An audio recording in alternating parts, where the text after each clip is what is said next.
So let's now work on the styling of this pressable component or of this component if the item is currently pressed, because at the moment we get no visual feedback.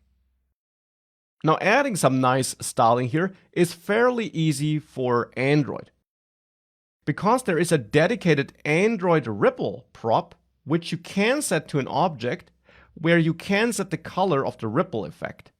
And for example here, I could set this color to some dark gray by adding 6 Ds here, this hex code. And if I do that, if I set this value for the Android ripple prop here on Android, if I add a goal and I press this, there is a slight ripple effect. Let me show this again. Here, if I then press this, you see there is this ripple effect around this item. Now, if we want to have the ripple effect inside of that item instead, what we have to do is move pressable into our view here, like this, so that it only surrounds the text instead of the view box as well. If we do that and we reload all apps to make sure these changes get applied, now if we do this again on Android here, you will see there is a slight ripple effect on the item. Now that ripple effect is now only on the text, not on the overall container. And to fix this, what we can do is move our padding from the goal item, which is the view, which is the container, to the text. Because then the padding is part of the text and the ripple effect will take this padding into account as well.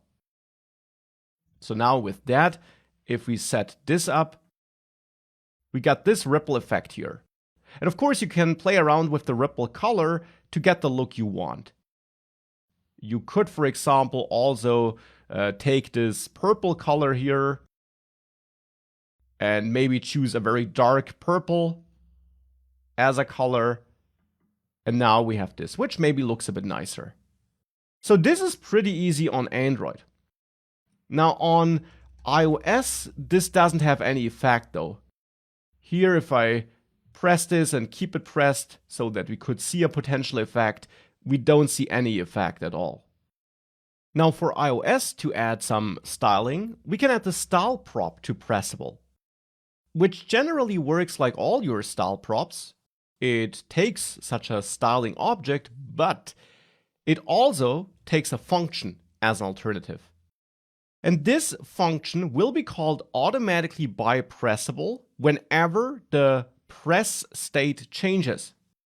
You get an argument here, a parameter, with information about the current press state, and you can use object destructuring to get hold of the pressed property that's part of this object you get.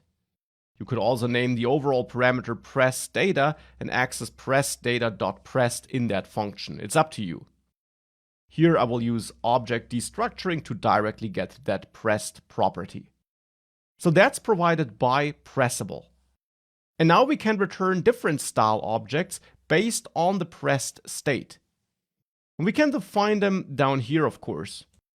We could have our pressed item here. And there we could say that we want to set the opacity to 0.5, for example, to make it slightly transparent. With that up here, we can check pressed, and if it's true, we return styles.pressed item. Otherwise, we return no special styling. If we save this, and I now do learn React Native again, you notice that if I press this, we also get some feedback here on iOS. Now, of course, you could go for all kinds of feedback. You could also bring this view back into the pressable component here and add another surrounding view so that you can influence the style in greater detail, and you can, for example, also change the background color, whatever you want. Here, I'll keep this simple feedback, but now we also do have some feedback with help of this function form of this style property here.